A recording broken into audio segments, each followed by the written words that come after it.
Good day, Thomas Jefferson Hour podcast listeners. Thank you so much for listening. Thank you so much for writing to us with your questions for Mr. Jefferson or Mr. Jenkinson. And thank you for your criticisms. We read through one today. And also thank you, those of you who go to jeffersonhour.com and choose to support the show by clicking on donate and joining the 1776 Club. We don't say enough how much we appreciate your support, and probably don't say enough how much we appreciate your listening. It's great that we have this communication with people from all over the country, even all over the world. When we do these Zoom town meetings, we get to see faces to attach to some of the names that we encounter from time to time in correspondence with the Jefferson Hour, members of the 1776 Club, and so on. It's very enlightening, and it's satisfying. And so we'll be doing more Thomas Jefferson Town meetings, probably one every 5 or 6 weeks through the year 2021. This program, we've done some very hard programs in the last few weeks, and we're talking about this fundamental problem in Jefferson, the problem of enslavement, of slavery, of race. And Jefferson doesn't come out very well. And I think today we actually probably spoke more critically of Jefferson in this regard than in any previous program, because that's the truth. And so I think Joe Ellis is right when he says that if you want to understand race in America and race in the Founding Fathers, the place you begin is Thomas Jefferson, because he embodies all that's best in the American spirit and some of what is not. But I find it hard, David. I find it enervating and soul damaging to as a historian, to be attached to this story and to have to sort it out, and as a reenactor, as someone who pretends to be Jefferson, to have to embody the paradoxes of his life in this way. We still haven't figured out race in America. That's clear. And so this legacy goes on and on and on. We keep hoping that the day will come when Martin Luther King's great dream is true, that we judge people by the quality of their character, not the color of their skin. And we've come a long way, but it turns out there's such a long road ahead. First, to respond to a couple of things there, we were admonished recently by a listener who missed one of our Zoom town halls because evidently it wasn't promoted or put up on the website or something. So we need to redouble our efforts there and make a better effort to inform listeners about our Zoom town halls. And hopefully we can get that done. Then, the conversation this week, they always, whenever we go to Jefferson and slavery, they're always a little awkward. And I feel like they're kind of disjointed as we have the conversations. But I think it's important because it's not like the Jefferson Hour is static. I mean, it's growing. We get new listeners. We know that. And people come back to that. It's a big part of Jefferson's legacy. And I think it's important to talk about it. And because Joe Ellis and I had this scheduling conversation, I called him to confirm a date, and we ended up talking about what he was working on. And he's working on a book on slavery. It came up again. And, in prepping for this program, I got out my dog-eared copy of The Wolf by the Ears by John Chester Miller. And it's a bit dated, was written in 1977, but it's a good book. There's a lot in it, and I've committed myself to going back and rereading it. It is a good book. It's an excellent study, as you say. It's a study from another time. Our wokeness, if you want to use that term, is enormous compared to what it was then. Back then, when I first started to look at Jefferson, he was regarded as an accidental slaveholder. And nobody thinks that today. He was regarded as somebody for whom slavery was distasteful, and if he'd had a little better luck, maybe he wouldn't have been attached to slavery at all. And now we know that's just not sustainable as an argument about Thomas Jefferson. And until Fawn Brodie, there was no Sally Hemings in the picture. He had come and gone in the course of American history, but he had been gone for a long time. And when she broke that story again in, I think, 1973, in her really interesting biography of Jefferson, An Intimate History, she was roundly criticized and denounced by the whole Jefferson establishment. Just savagely attacked her as prurient and wrong and mythologizing and scandal mongering and irresponsible and so on. Well, it turns out it's actually an excellent book, and although she was wrong about a few things like everybody else, she was right about the big things, and she opened that door, and now that door has swung open and been blown off the hinges by just the sheer magnitude of our race angst in every direction. The militant people of every color who think that Jefferson can no longer ever be taken seriously again. And then you have some diehard defenders, and you have everyone in between. And I think everyone is just trying to make sense of race in American history, the conundrum of it, the way it erodes our national confidence, and the way that it continues to bedevil our social, economic, and political life in the United States. And so it's absolutely important. And I know some of our listeners get tired of it, but the fact is we can no longer ever really do a single show without the subject of race coming up at some level, because Jefferson's achievement is not understandable outside of the context of enslaved people. It's just that simple. Everything he did was made possible by slavery, and obviously you don't want to get stuck there, but you don't want to duck that truth either. It was great to hear the two of you, you and Joe Ellis, go back and forth on the subject. I've always had trouble when historians state as a matter of absolute fact that Jefferson had a relationship with Sally Hemings. The evidence is pretty thick that he did, but I don't think you could convict him in a court of law because of the DNA tests. There's questions about that. And again, I'm not trying to be a Jefferson defender apologist, but thinking back to Fawn Brody's book, maybe you remember this, but I think she asserted that she thought that Madison knew about Jefferson's relationship with Sally Hemings, and one of her points was that I think it was Dolly Madison who got Sally to name one of her sons Madison after James Madison. Do you remember that? Yes.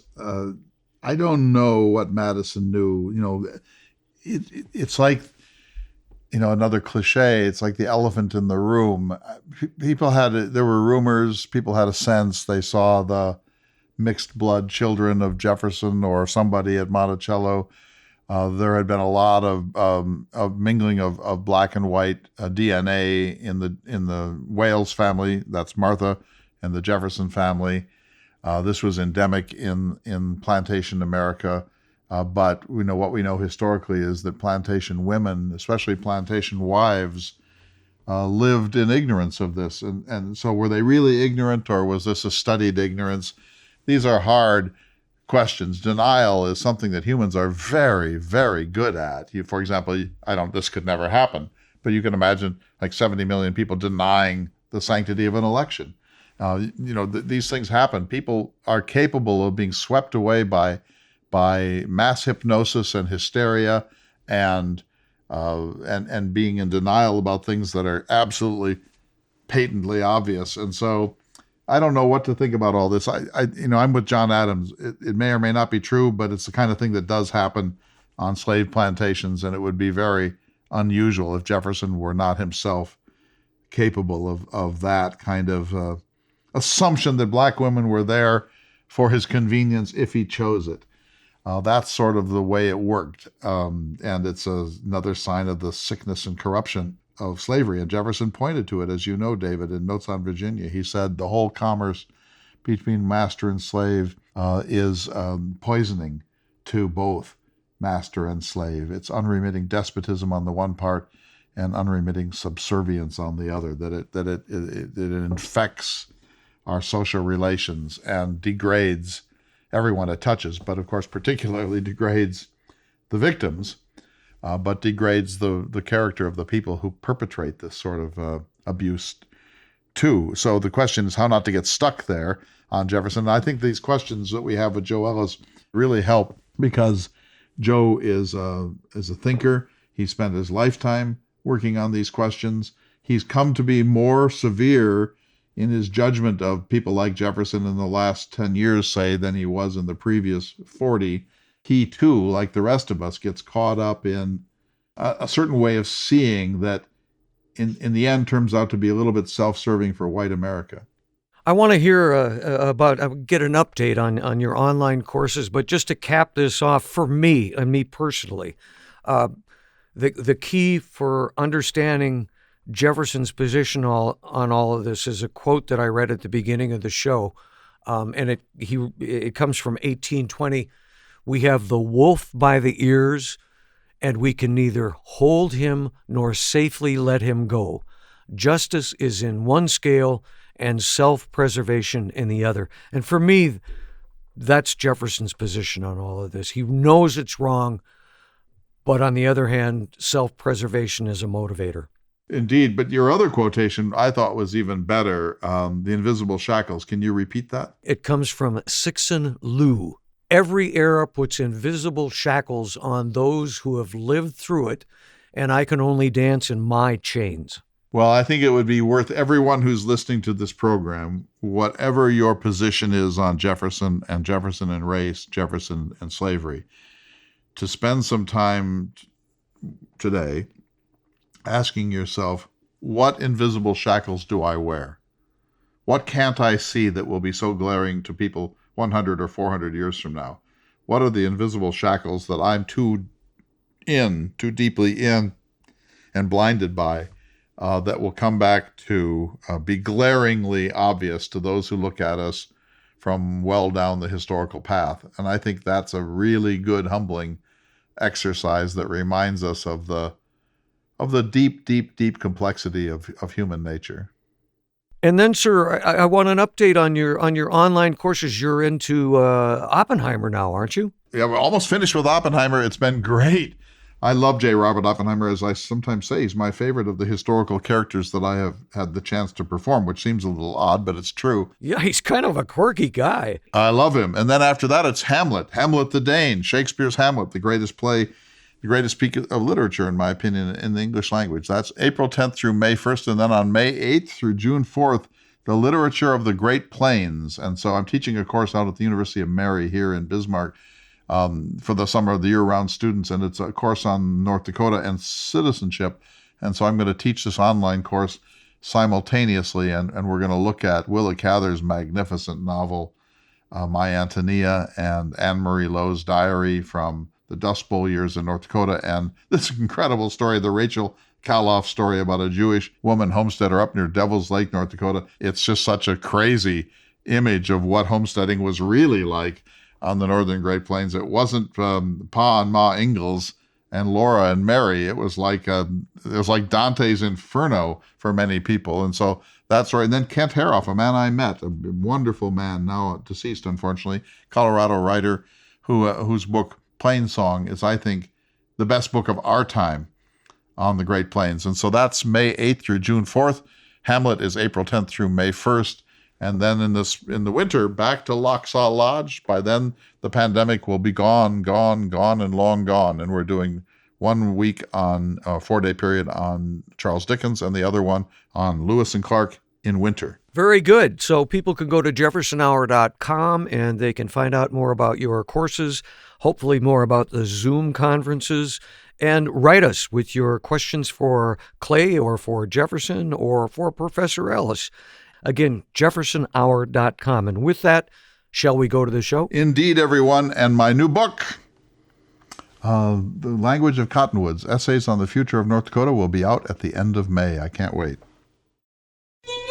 Good day, citizens, and welcome to the Thomas Jefferson Hour. I'm your host, David Swenson. I'm so pleased today to be joined by the creator of the Thomas Jefferson Hour, Mr. Clay Jenkinson, and our returning champion, one of our favorite guests, Professor Joseph Ellis. And welcome to the both of you, gentlemen. Welcome, Joe. Hey, thank you. I'm still out here in Vermont. The snow's melting. It's 55 degrees today, but we had 4 or 5 feet of snow on the ground, so it's still there. But it's a pleasure to be back with you.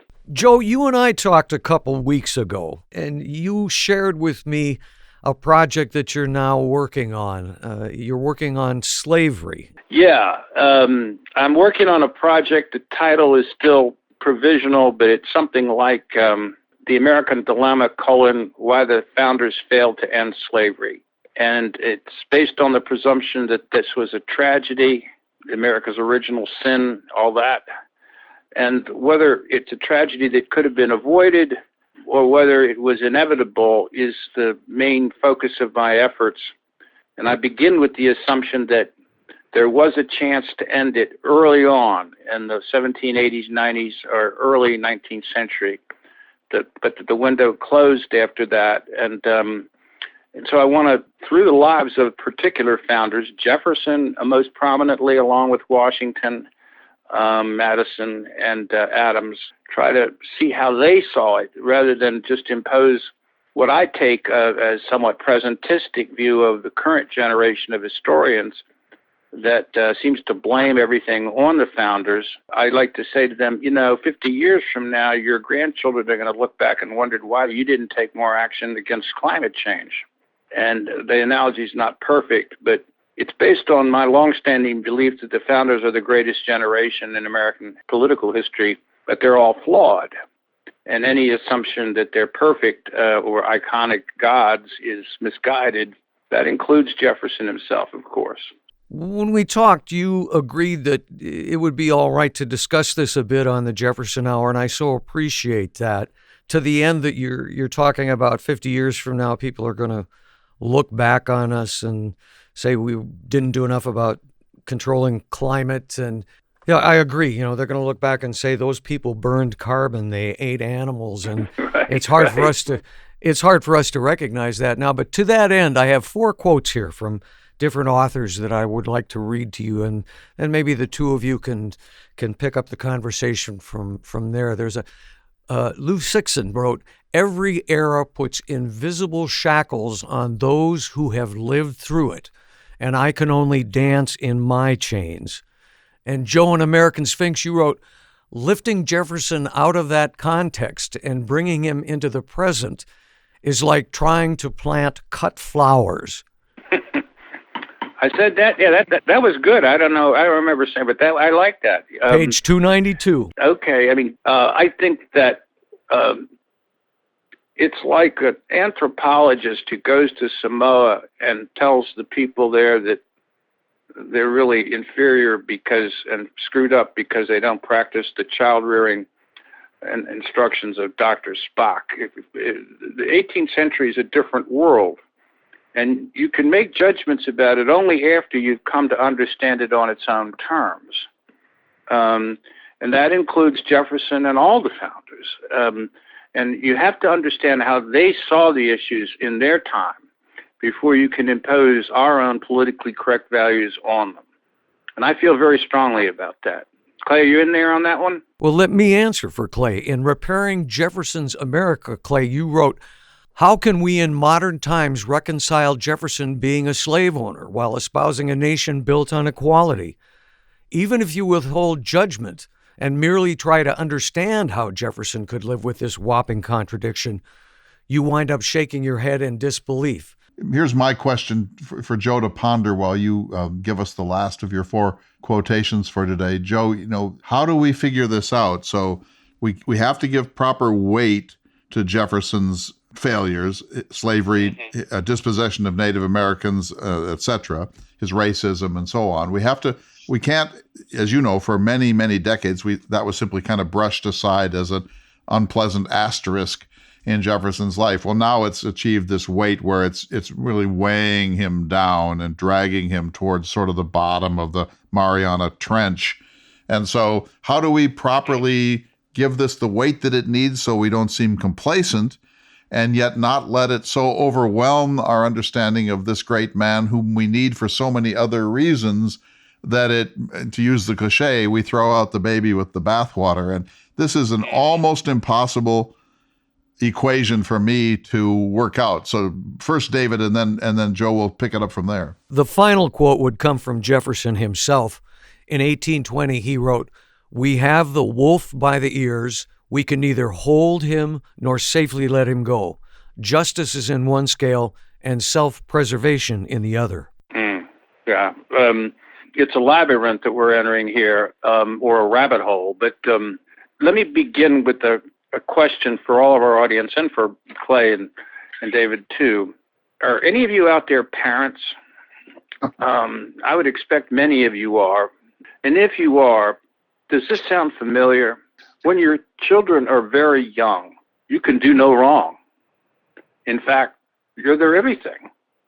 And at some point later, in early adolescence, I think they pass some line, whether it's metabolic or biologic or whatever the line. When they cross that line, you can do no right. And that experience is an accurate description of the historiography, the history of Jefferson and the founders.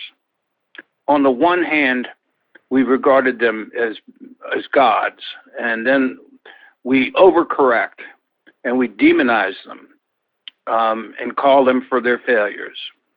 And slavery is the big one, no question about it, and Jefferson's standing right astride it.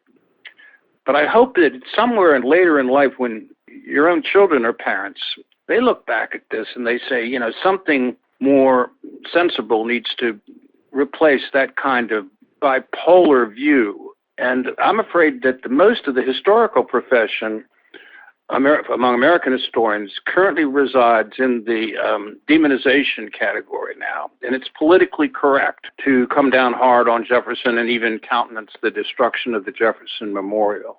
And beneath it all, one of the central features in that is to suggest that he was the ultimate hypocrite who continued to own slaves throughout his life, though claiming that he was opposed to slavery, and quite vociferously claiming that. I would say that I would throw this one back at Clay and ask for his reaction. It's a naughty question, but wasn't Jefferson right that ending slavery would produce a free black population that would be unacceptable to the vast majority of whites in America, that we'd probably have to have a civil war over it? And he said that. And that it would take a very long time, if ever, when blacks and whites could live together in the same country on an equal basis. Does not the most recent political movements of the last president tell us that he was right? Well, the way I would rephrase that, but agreeing with your characterization 100%, Joe, is that Jefferson said emancipating slaves will be the easy part, but that he could not really contemplate a biracial republic, that he thought that he called it this unfortunate business of color. The fact that black people are black would always be a badge reminding us of this sort of original sin of American life, and that it wasn't clear that free black people and free white people could live together here. Now, we've learned an awful lot since. His pseudoscientific racism has been discredited. We know a great deal more about racial construction today than he could possibly have known in his own time. He was carrying Enlightenment baggage on racial construction that turns out to be wholly erroneous, although it has a continuing legacy. He kept saying, show me black achievement, show me black achievement. Well, we see it in every direction today. Professors, foundation heads, librarians, lawyers, doctors, neurosurgeons, philosophers, great political figures. So a lot of the things that he held up as impediments have proved to be much less weighty than he thought. But the fact is, if you look at the election of Barack Obama through the retirement, let's call it, of Donald Trump, we've seen a spasm of race rage by white people who feel that they're losing control of their white America. That spasm has, I think, shocked everybody, even those who aren't willing to admit it. And it means that there is an enormous work left to be done. And as you say, that sort of tells you that Jefferson was right in a certain sense, that he realized that racial harmony was going to be an elusive goal that was going to frustrate us over and over and over again through the course of the American experiment. Do you think that's fair? I do. That's what I was trying to say. You said it better than I did, I think, Clay. Sidishly, you're right about Jefferson's view of race. It was driven by extreme environmentalism, which was the scientific position of the day for the advanced thinkers. And it's interesting, as a historian, if you try to understand race, and you find out nobody knows how to define it, and nobody knows how to define racism. I mean, in a way that's scientifically verifiable. But here's I hope not a rhetorical question. What other modern nation state of any size has ever achieved genuine racial equality among different racial and ethnic groups inside it? Well, who's doing better than we are?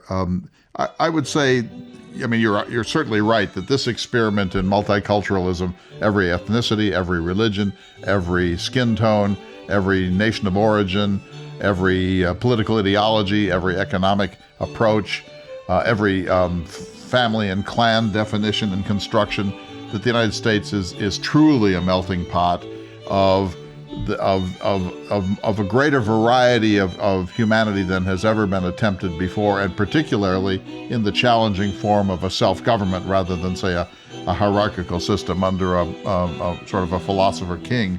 So we have attempted this thing. I'd say Canada may be doing a little bit better than we are. Britain, in some ways, does a little bit better than we are. But I take your point. But I want to ask you a different kind of question. So I want to go back to your thesis. Gentlemen, we need to take a short break. We'll be back in just a moment.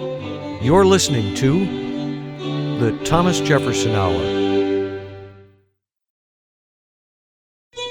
Welcome back to the Thomas Jefferson Hour. This week, we're pleased to be joined by Professor Joseph Ellis and the creator of the Thomas Jefferson Hour, Mr. Clay Jenkinson. We're talking about the enslavement of people and its history among our founders. And Clay, I broke in when you had a question for Joe. You go ahead. Well, Joe, you said something wild and provocative. You said that the founders had a chance to eliminate slavery, and they failed. And I want to ask you this question. I've been recently teaching a course on the U.S. Constitution and the framers in Philadelphia. And here's what I took away from it, Joe, that they come to this procedure, and within a few days, the delegates from South Carolina and Georgia basically say, look, we're going to walk if you do anything to get in the way of slavery. So we're here as long as you don't mess with slavery. You mess with slavery, we're out. Just so you know, that's non-negotiable. That's absolute. And the rest of the delegates, in different levels of frustration and disgruntlement, acquiesced, and they let the South dictate terms. And then we let the South dictate terms through the entire pre-Civil War period. And then after the Civil War, when Reconstruction failed, we let the South dictate the terms right up to Brown v. Board of Education. And then we let the South create private schools to get around Brown v. Board of Education. So every time this issue has come up in American history, the people who want to end slavery and do racial justice have had to yield to the ultimata of the Southern bigots. Well, I hear you, and I understand that and agree with the basic line of argument. Within the Constitutional Convention, the thing that is difficult for some students that I've taught to grasp, students who'd say, my God, why did they make these compromises? This is what Garrison will call a covenant with death, that the Constitution implicitly acknowledges the existence of slavery, both with the 3/5 clause and with a compromise that allowed the slave trade to continue for another 20 years. And you're right, the representatives from South Carolina and Georgia, but mostly South Carolina, were the most outspoken. Namely, if you interfere with our institution down here, we're going to walk. This wasn't the first time this came up, but it's the abiding problem for people like Washington, Hamilton, Franklin, and Jefferson wasn't there, of course. That is, if they had frontally addressed the slavery question, there would never have been a constitution. And if they had inserted it and somehow it stayed in the document when it went to ratification, it would have never been ratified. American Republic would not have come into existence. And that's something that contemporary students have to come to terms with. And they have a difficult time doing that. I think that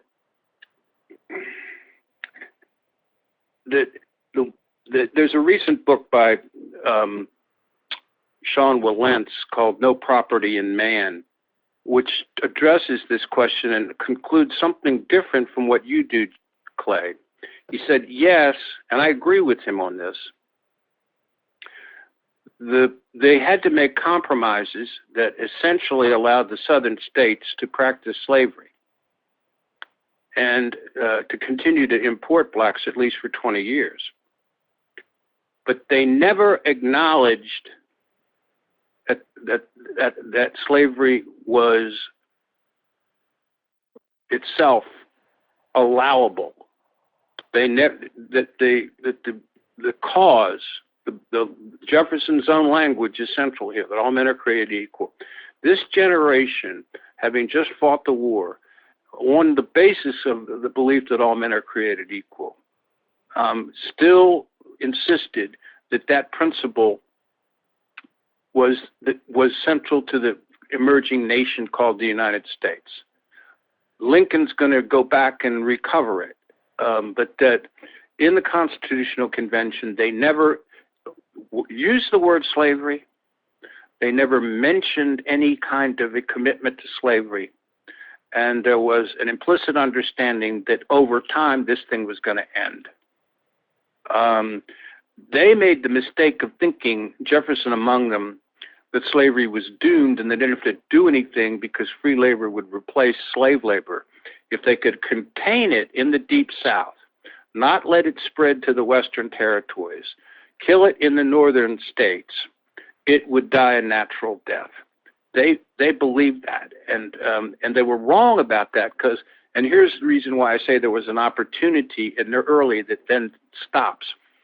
Once you get to the Cotton Kingdom, once you get to the Missouri Crisis of 1820, I think the window is closed. Economic interests, both northern and southern and northern, are committed to cotton in the same way that the American energy companies are committed to oil and natural gas now. Cotton was to the American economy what oil is to the American economy now. And it was going to be impossible short of civil war to stop it. So the window is open from 1776 to 1820. It's closed after that. I get this. I understand what you're saying. But how would it have happened? Because Declaration of Independence, Jefferson has an anti-slavery manifesto, expunged at the insistence of the Carolinas and Georgia. Constitution, ultimatum, play ball or we walk. How does it happen exactly that the forces of the Enlightenment are able to get it through that political labyrinth before Eli Whitney and the Cotton Gin? The answer is Virginia. Virginia is the key state. Everything north of Virginia, including Maryland and Delaware, which were slave states too, are in the process of ending slavery. Virginia is the largest state. Remember, it included West Virginia and what is now Kentucky. It had the largest slave population. If the elite of Virginia had decided, I included in that elite Jefferson, Washington, George Mason, Patrick Henry, if they had decided they were going to end slavery in Virginia gradually, but decisively, that would have changed the entire continental balance and the political balance. And the chance was there because slavery was no longer profitable in Virginia. All those guys were going to die, except for Washington because he owned Western land, were going to die bankrupt because of slavery. The slaves cost more to maintain than they produced. Once you went from tobacco to wheat and other crops, they were no longer cost effective. Virginia would have been better off economically ending slavery and becoming economically like Pennsylvania. They knew that, but they didn't take the decisive action that we would have liked them to take. And in Washington's case, the major reason was he believed that any decisive action put the Union at risk. Washington thought we couldn't talk about it until 1808. That's when the slave trade was going to end, and he was going to be dead by then. But the answer to your question is, and this is what I'll be writing about, I hope, the answer is Virginia could have done it, and Virginia went the other way. In fact, the crop that Virginia began to have in the 19th century wasn't tobacco, it wasn't wheat, it was slaves. Their economy depended on selling the excessive slaves in the Virginia plantations to the Deep South. Joe, I know that David has a question for you, and I want to get to that. I want to ask one little follow-up here. This is the saddest thing I can say, that when you make that cluster of people who, the establishment, the white planter political establishment of Virginia, had they had a concerted effort, might have been able to do something about slavery between 1787 and, say, 1820. The most disappointing figure in this turns out to be Jefferson, because he talks a good game. But then when you get to the Missouri Compromise, it's almost impossible to get our brains around that Jefferson is now saying, no, let's extend slavery into the West. Diffusion will make it go away more quickly. It would be wrong to limit it from the West. So of all the people, the one who spoke most loudly for liberty, I'm channeling my inner Dr. Johnson here, turned out to be the biggest impediment, because the others were probably more willing to do it. But Jefferson, for all of the rhetoric, couldn't imagine it happening. Yeah, I'm afraid you're right. The latter years of Jefferson, once you look through the prism of race, are going to be really disappointing to most of us. And then there's no way around it. There's no explanation that's going to be morally acceptable. He's given up by then, because central to his argument is you can only end slavery once you manage to send them somewhere else. And if you look at the cost of that, it's prohibitive. And until we can solve that problem, we can't end slavery, and I'm not going to free my slaves. And he developed an alternative way of seeing it. I'm taking care of these people until that moment arrives. That's very self-serving rationale, obviously. I see the pivotal moment with the Edward Coles letter, when Coles invites Jefferson to take the lead, and Jefferson says, "Oh, I'm too old, I'm Priam, I can't put on my..." We must leave it to the next generation. And Coles says, "But you're the guy that could do it." I think the guy that could have done it even more effectively, but of course he's dead by then, is Washington. If Washington had taken the lead on this, not just in freeing his own slave, which he does in his will in 1799, but that remember, he is the guy. He's the founding father of them all, and he fails us here. And and his failure is something that I think David wants to ask me about, that relates to a particular slave that Washington owed called Una Judge. Yes, but first, we get a lot of inquiries about Jefferson and slavery at the Jefferson Hour. People email us questions and statements, and the latest one that came from a man named Bernard Tanner. And I wrote him back and didn't get a response. I was hoping to engage him in a little more dialogue, but he wrote a very long letter, and I'll just read you part of it. It starts out with the statement, "Thomas Jefferson was a horrible man who owned 600 human beings, raped them, and literally worked them to death. I believe that Thomas Jefferson should not be celebrated in any way. He should not have statues, be on currency, or even have a monument celebrating his contributions. As President of the United States, he did absolutely nothing to slow slavery down. I accept that Thomas Jefferson played a vital role in the modern founding of what we have come to know as the United States of America, but he should not be celebrated in any way." And it's hard to argue against that without becoming sort of a Jefferson apologist, and none of us are, the three of us are. But if we discount Jefferson based on his record with slavery, and we discount important figures from the founding because of slavery and racism, who's left? Well, let me start here, because first of all, I want to thank Bernard for this letter. I disagree with the tone, and I disagree with the judgmentalism, but it's worse than he says from one point in what you quoted, David, because he said, as President, Jefferson did nothing to slow slavery down. Unfortunately, it's just the opposite. When he bought the Louisiana Territory in 1803, there was a debate in Congress and in the administration about whether slavery would be continued in the Louisiana Territory and in what became the state of Louisiana, and Jefferson strenuously proposed that slavery be continued, and that some really sort of tight and categorical race distinctions, taxonomies, be continued there when the French and Spanish system had been looser and more porous. And so Jefferson not only didn't slow slavery down as president, he actually allowed the entree of enslaved peoples into what would become all the Louisiana Purchase states.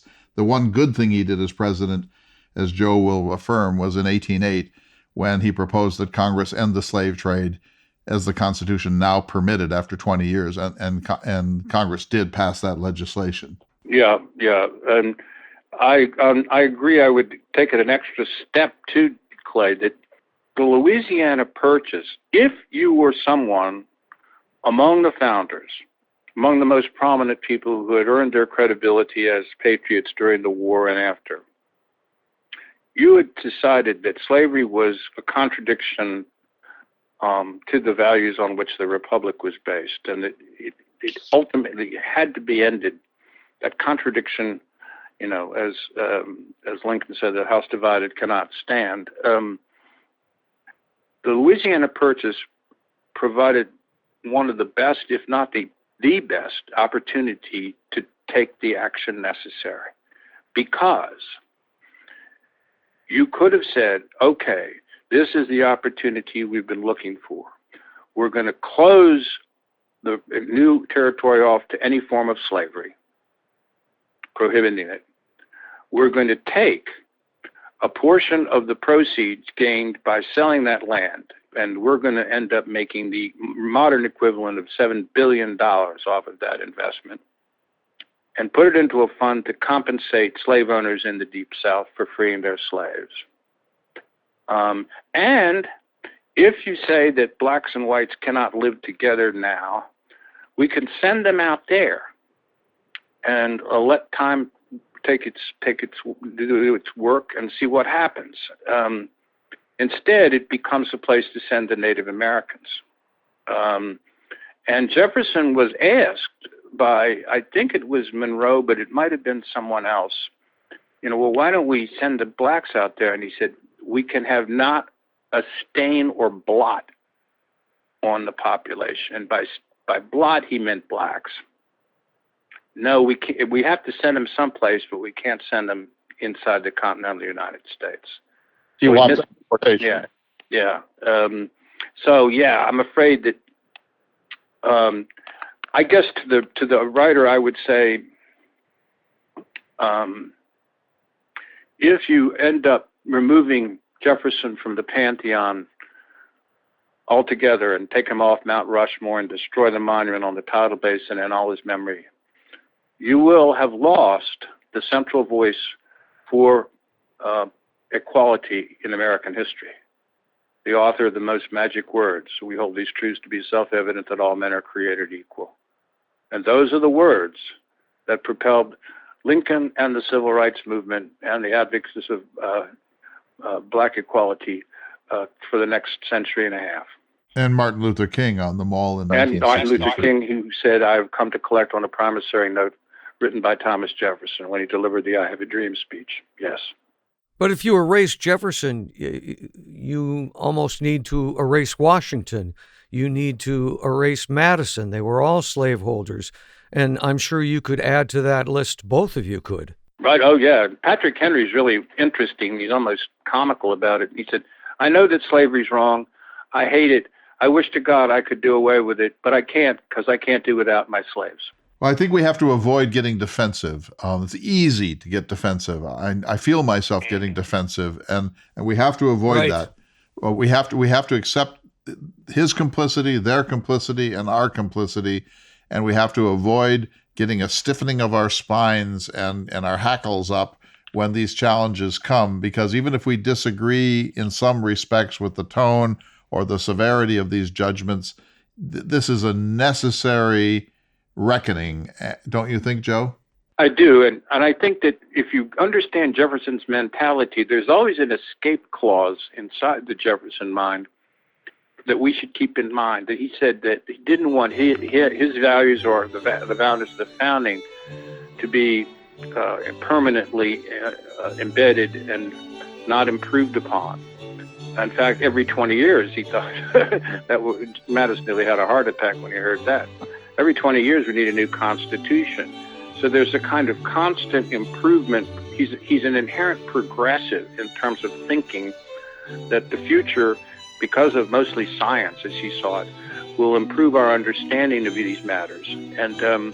And so what Jefferson would think now is an interesting and unanswerable question, but he would think something different than he did in the 18th century. David, you have this question that's been percolating. I do, but at this point we need to take just a short break, and then I shall present that question to Mr. Ellis, if that's all right, gentlemen. Yes, of course. We'll be back in just a moment. You're listening to the Thomas Jefferson Hour. Welcome back to the Thomas Jefferson Hour, your weekly conversation with or about President Thomas Jefferson. This week, the conversation has been dominated by the subject of slavery. And before we leave it and go to some listener questions, Joe, when you and I talked a couple weeks ago, the story of Una Judge came up. Could you share that story? Yeah, it's some biographers of Washington are familiar with this story, and I've myself written a biography of Washington. Here we go again. You know, you ask a question of Joe and he says, oh yeah, that reminds me of that book I wrote about this. There's no subject to which Joe won't say, yeah, I wrote a book about that. Pay no attention to that man behind the curtain, Joe. You go right ahead. Una Judge was a slave on Mount Vernon who was actually Martha Washington's maidservant. While she was in Philadelphia working with the then President Jefferson, President Washington, she fled. She fled eventually to New Hampshire, and Martha insisted that George send people after her to try to catch her and bring her back, which he did. And they found her living in New Hampshire, and Washington wrote to her and said, we really want you to return. And she wrote back and said, I will come back if you promise me that you will free me upon your death, and that I can look forward to freedom. Washington, at that stage, had already decided that he was going to free all the slaves he owned in his will. And so it seems that he should have said, oh, yes, I've already decided to do that, and please come back. Instead, he wrote her and said, no deal.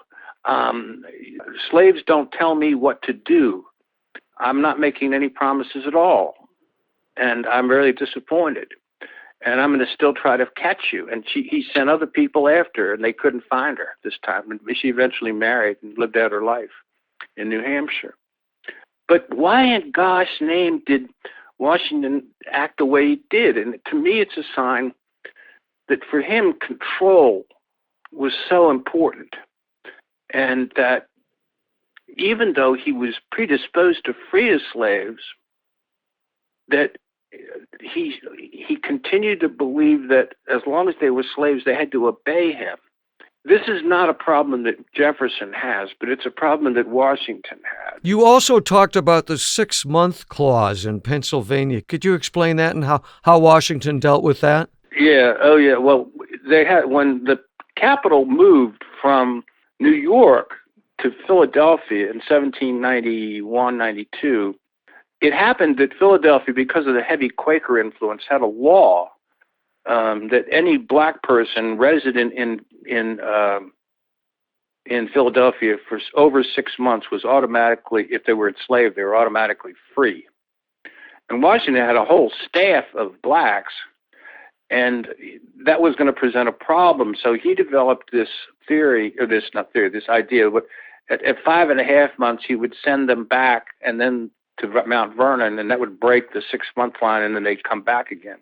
And he was going to do that with Una Judge and also his cook, who was a black slave named Hercules, who was really a character, apparently. I mean, a very interesting fellow. And they said to Hercules actually went to Washington and said, I understand that you're going to send me down to Mount Vernon because you've worried I'm going to claim my freedom. He says, I'm insulted that you think that. I'm loyal to you. And so Washington said, okay, I won't do that. So six days later, Hercules bolted and was gone, and they never found him. He sent people after him too. But both of these episodes with Zona Judge and with Hercules cast a light on Washington that's not attractive. And this is about the greatest founder of them all. He was. But that I think that he's the only one of the Virginia founders, the prominent founders, to actually free his slaves. It's not like this is some sort of justification for Jefferson's behavior. I don't mean to imply that. But it's a way of saying that the Virginia dynasty is a great, and is terrific. I mean, in terms of but that they're flawed figures, and each of them has different kinds of flaws. And Jefferson, one of Jefferson's flaws is a kind of utopianism, a kind of reified view of the future that's very idealistic. Washington was totally immune to that. He was immune to smallpox too. He was immune to everything, apparently. And he's an ultimate realist, and he's a very different kind of person. And it makes a point that I'll stop with, and that is that it's the diversity within the founding generation that makes it so successful. Whenever they say the founders think, the founders disagreed. The founders were able to argue together endlessly. And as Clay knows better than anybody, the Adams-Jefferson correspondence at the end of their lives is the best example of the kind of ongoing argument. It's what we can't do anymore. That if we talk about checks and balances, mostly in terms of the Constitution, there were checks and balances built into the generation itself. And on the left side of that was Jefferson, the most idealistic and in some ways the most visionary, among the most flawed at the same time. Yes, I don't see Jefferson's utopianism as necessarily a flaw, but it's certainly a paradox. But, as to what you said about Washington and enslaved peoples who challenged his ownership, who escaped, who drifted off, similar things happened. Jefferson was in France, and he was approached by an American couple that had some slaves with them in Paris, and Jefferson was told, they're technically free here. That's really very awkward. French law does not permit the ownership of other human beings. What shall we do? And Jefferson said, just don't mention it. Just keep quiet about it, and probably nothing will happen. And that's exactly what happened. And when William Clark took his slave York with him up the Missouri River in 1804, York got to hunt, got to carry a gun, got to be out by himself, played an important diplomatic role in certain respects. And when they got back, York basically said to Clark, "Hey, that was pretty cool. That's how I want to live." And Clark said, "Are you nuts? You're my slave." And he beat him severely and was going to sell him into the Deep South. And Meriwether Lewis had to intervene and said, "No, that's not going to happen." But I think it's this point, Joe, that these slaveholders were, however enlightened they might be on a Tuesday night over claret, when you scratch them even a little, a very powerful race control rage is just waiting to come out. And you see it in that Washington anecdote in a huge way, that it's one thing to talk about emancipation, but for a slave to challenge your control just drove them into a kind of almost like a South African mode. I'd like to move on to a couple of other questions on different topics from listeners, but I'll give both of you gentlemen a chance for a last word on the subject of Jefferson and slavery.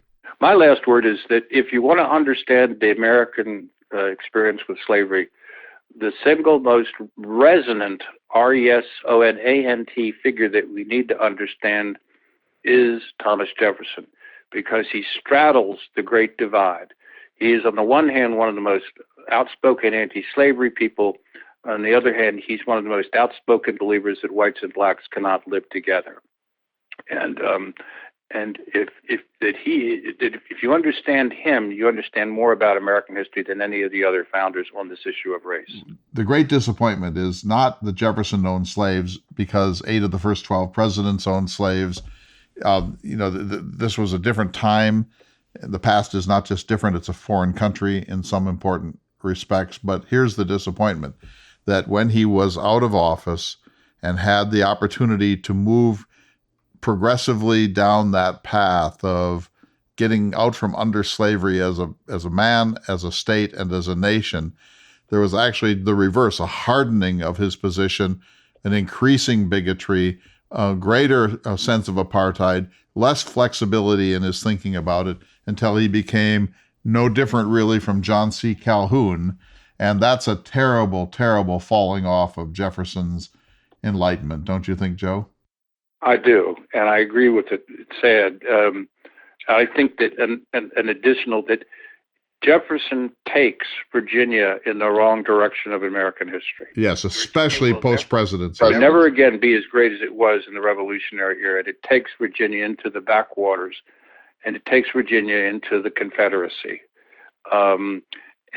It could have gone the other way. Joe, think of the tragedy of that the greatest visionary, the most progressive figure, the genius, the Da Vinci of this story, is the one who led Virginia down the wrong path that put it in a second and third class status and helped to bring about the Civil War. That's what tragedy is. Well, here's something that's completely different. This is a question from Joe Waremouth, and he talks about a recent episode that it was mentioned that Jefferson had the, quote, hottest dinner table in D.C. during the presidency. He says, I recently read a book by Catherine Algor, A Perfect Union, Dolly Madison. She's my student, by the way. Catherine Algor did it. Well, never mind. Go ahead. No, that's great. A Perfect Union. Yeah, I know the book. Yeah, A Perfect Union, Dolly Madison and the Creation of the American Nation. The book makes it seem like maybe Jefferson had some competition from Mrs. Madison. It even states that on New Year's, citizens of D.C. would make an obligatory stop at the White House and then head to the better party at the Madison's place on F Street. The book is, however, generally negative towards Jefferson. So what about this, Joe? Catherine Algor wrote that book 10, 12 years ago. I remember it well. And when Jefferson was president, he didn't have a wife anymore. And he used his daughter Martha as his the woman that helped oversee social life. And then Dolly came into the picture in a big way because of her personality, too. The Jefferson dinner table was different because of its informality. That is, it was what he called, what's the French phrase, Clay? Pell-mell. Pell-mell. And it caused a furor among diplomats because they were used to, cards would say this, and you'd sit there and it had to do with your rating or your ranking among important people. And then they would walk into the dining hall and it says, everybody sit where they want to. And Jefferson would be wearing, boots and not a formal, in a sort of riding jacket. And it was his commitment to a republican as opposed to a monarchical court. But it caused havoc among, especially the wives of European diplomats. They didn't think that they and their husbands would be treated with a proper dignity. But Jefferson loved it in terms of conveying that the republic was a different kind of thing culturally as well as politically. Yeah, two things about that, David. One is that people may have preferred the Madisons, but they preferred Jefferson's cuisine and his wines. They loved the Madisons because there was Dolly. They loved Jefferson because they were going to get the best food that they could possibly get and even better wines. But I hope you heard this, David. So you mentioned Catherine Algor, and then since Joe didn't write the book, he said, "Oh yeah, my student wrote that book." So it's just you just can't let it go, can you? It never. I got a blurb on it too. I have another one here from Robert Rosen, and I'm interested here. Both of you comment on this. He says, From the Jefferson Hour, I have learned that Mr. Jefferson was a poor public speaker who, in fact, hated making speeches. He was not a backslapping, deal-making politician, but was rather shy and reserved, and he was no military hero. Yet he was elected governor of the largest state in the Union during wartime and was later twice elected president of the United States. My question is, what made others see Mr. Jefferson as somebody who should be a leader? And what were those qualities in Mr. Jefferson that enabled him to become that leader? I don't know that he hated public speaking, but he didn't like it very much. But it was, he wasn't just reserved. There was, and I hope Joe can confirm this, there was a kind of an aristocratic aloofness from the grubby business of addressing people on a stump, or Jefferson held himself a little outside of the emerging democratic spirit of the country, and both he and Washington were not great public speakers, but they also were glad that they weren't great public speakers, and they looked down on Patrick Henry as this sort of orator. And so there's that in Jefferson that you have to factor in. But I will say this, that Jefferson was the author of the Declaration of Independence. He was also clearly a genius. I mean, everyone got it, that there was something special about this guy. That could work in both directions for Jefferson. Some people thought he's so special, he probably better be kept away from power. But everyone got it that he was like the cream of the intellectual and scientific world in the United States. And so he had a kind of majesty that carried him over his lack of political oration and his practical skills. He wasn't a soldier. He wasn't an orator. He wasn't even a very good person in calling attention to himself, but he was extremely admirable if you were in his presence. Don't you think, Joe? Agree with all that you said, Clay. I think I just amplified it slightly that when he spoke, he was hard to hear at a distance. When he was president, his inaugural address is one of the 3 or 4 greatest in American history, but nobody could hear it. And he had to pass out copies beforehand. Which he had done. But he was a writer. I mean, he put words onto paper rather than into the air through speech. And